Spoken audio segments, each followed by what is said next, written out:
I was up before the dawn in order to get downtown, get gussied up, and be on Morning Joe to discuss my latest Bloomberg column about private versus public efficiency. Now, the TV hit is really short. I'm not like an important person. They have a stacked program. And so I think I was maybe on air for like 90 seconds. But I did get to kind of make my main point, which is, if you think of where federal government funding has been for a long time, it's been kind of at like a minimum sufficiency. We haven't expanded the federal workforce in about 40 years. We kind of blame bureaucrats for everything that has ever gone wrong with the federal government. And they've been kept at this like kind of like mid level of funding. Musk is taking the scapegoat logic of everything wrong with the government is a bureaucrat's fault to its meanest conclusion, which is to cut the government indiscriminately in this slash and burn terror that he's taking through federal agencies. And he's bringing it to a lower level. Americans are already repulsed by it. It's been like 30 days.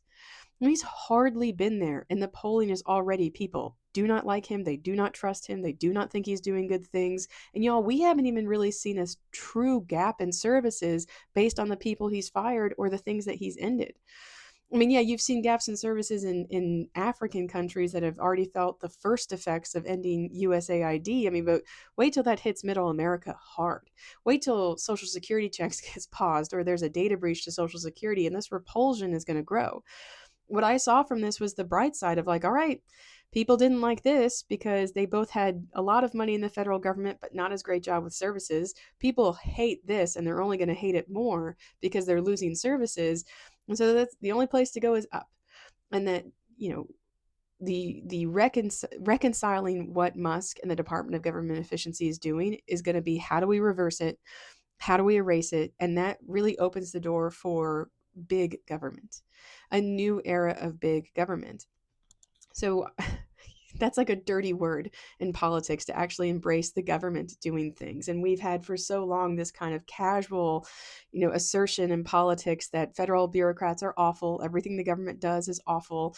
And we're not allowed to champion an expansion of government or government services or the government sphere. I think all of that is wrong.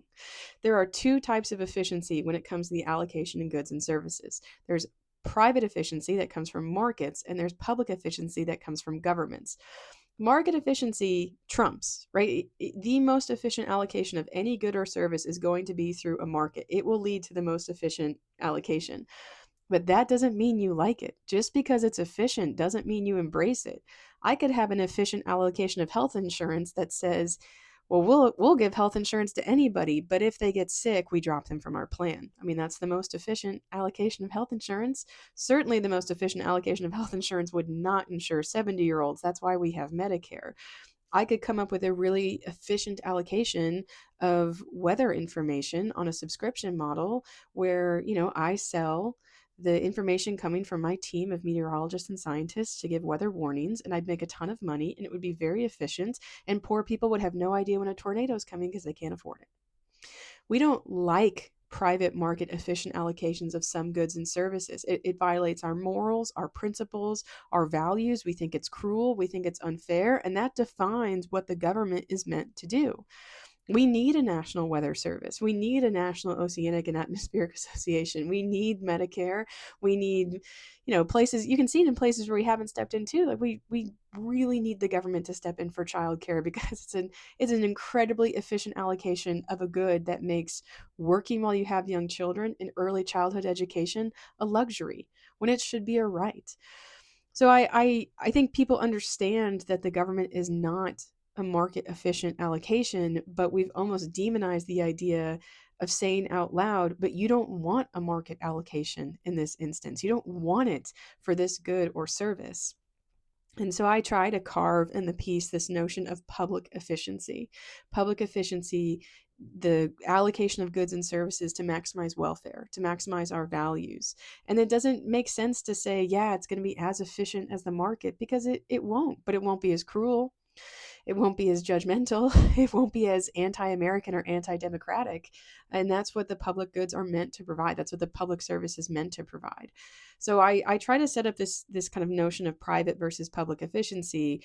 And then I talk about how we would get there. So you're seeing market efficiency applied to public services through the Department of Government Efficiency and Musk. work, but you basically work forward from cuts, cut everything that you can. There'll be a bunch of disruption in services, and you kind of like fill holes and gaps as you go forward. Gross. If you actually wanted to provide public services the most efficiently possible, the most publicly efficient possible, you would work backwards from service. Like, here's what we need to provide.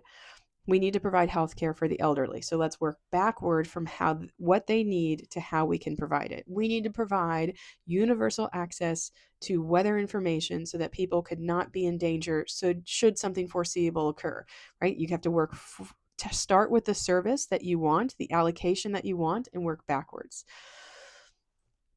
I think this was kind of an obscure piece, and I was really almost puzzled to get the call because it's a very like almost like heady, like what does it mean for the government to do something?